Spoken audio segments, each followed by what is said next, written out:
Group is recognized as the appropriate modality to be used most frequently in school and agency settings for a variety of client populations. This chapter provides an overview of group work, but it is not sufficient to equip you to lead groups on your own without supervision from a person who is skilled in doing group work. This chapter is really broad and a very brief overview of working with groups. Groups can be used as the sole modality of counseling with clients. Groups can be open, meaning they accept new members throughout the life of the group, and members graduate at different times. Other groups can be closed, which means they have a beginning date and an ending date, and the members of the group is consistent from beginning to end. Groups can be structured or groups can be process-oriented. Many groups have both an educational and a therapeutic dimension. The focus of group work today can be characterized by short-term interventions aimed at remediation of specific problems. Structured groups are the same as psychoeducational groups. Structured groups, however, are not the same as counseling groups.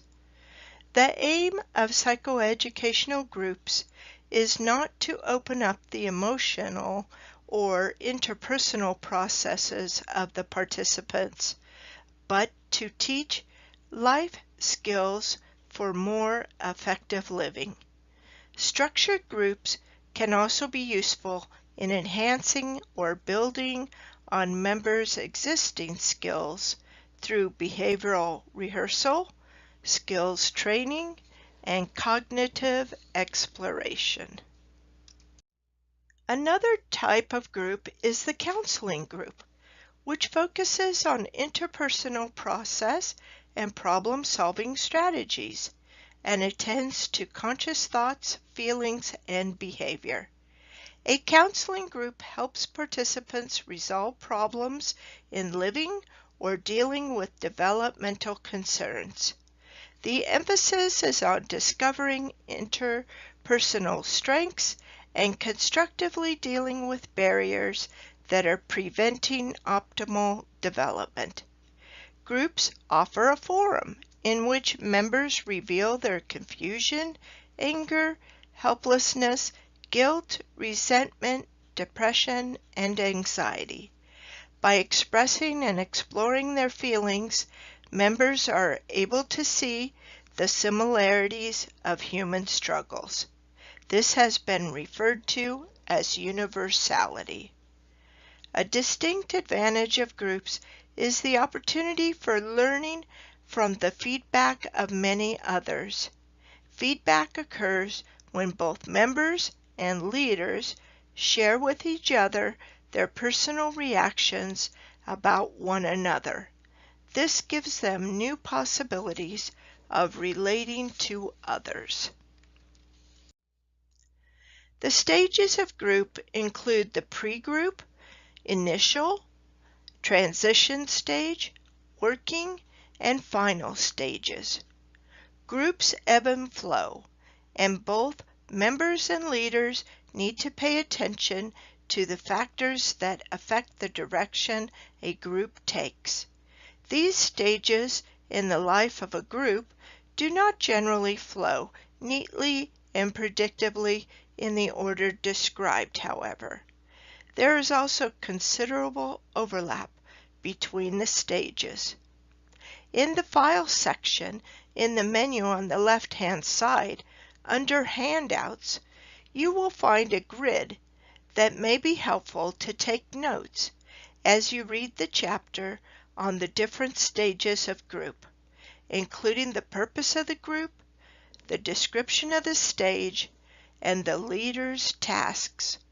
This note-taking will help you with the quiz on Chapter 11. So the pre-group stage entails designing a group proposal and attracting, screening, and selecting members. Pre-group then happens before the group even starts.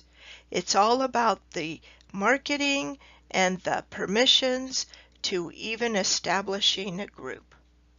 The initial stage of group is a time of orientation and exploration. The initial stage happens when the group has begun to meet. Transition stage involves dealing with anxiety, reluctance, defensiveness, and conflict before delving into deeper issues.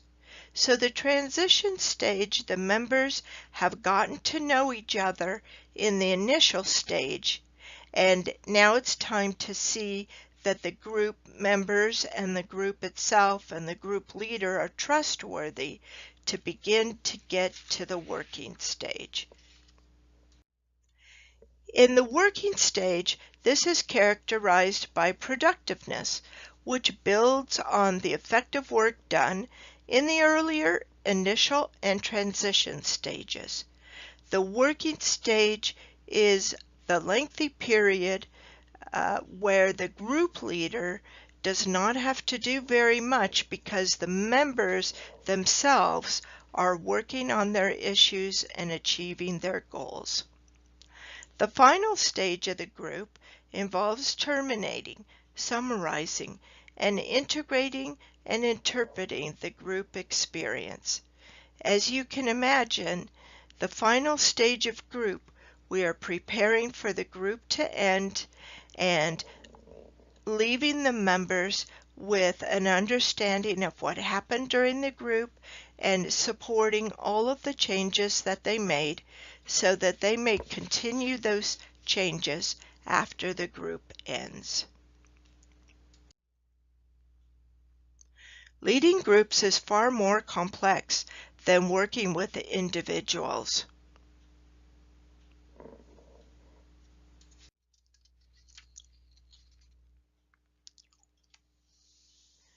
A most challenging skill to master is intervening effectively with defensive group members.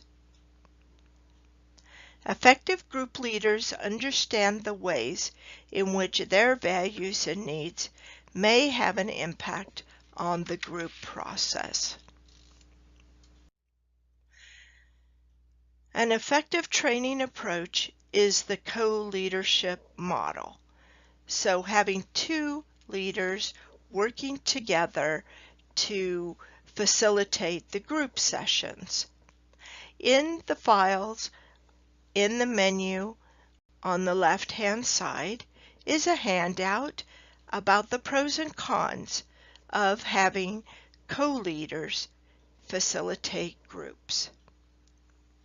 If you are considering group work or running groups in your field work placement, being a group member yourself is an excellent way to increase your self-awareness and to learn about group process.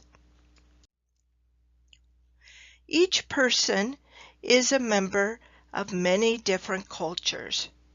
Recognize and respect diversity within the group and encourage members to be sensitive to how differences might influence the group process.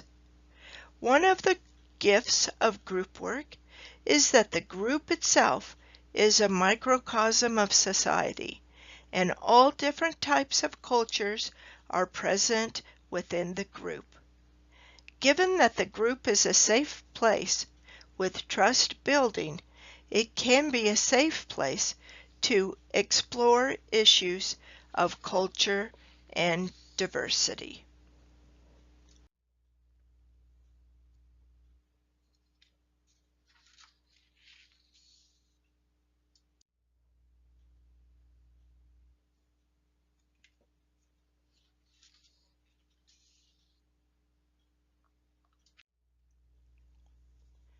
When forming a co-leadership team, it is important that the two leaders have some say in deciding whether to work together.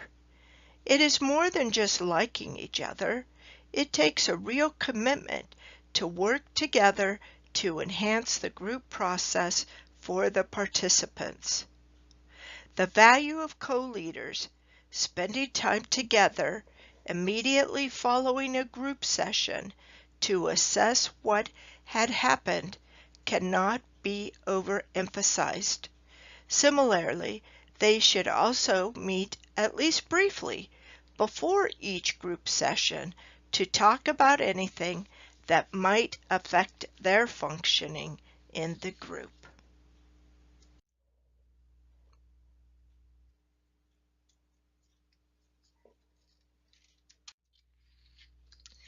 A group process can lead to self-acceptance, deeper understanding of oneself, and change. As a student in a training program, you have a great deal to gain from groups in your personal and professional development. If you expect to make group work a part of your practice, training and supervision are essential. Now on to the discussion forum on Chapter 11, writing about the benefits and the risks of group. Then to the quiz.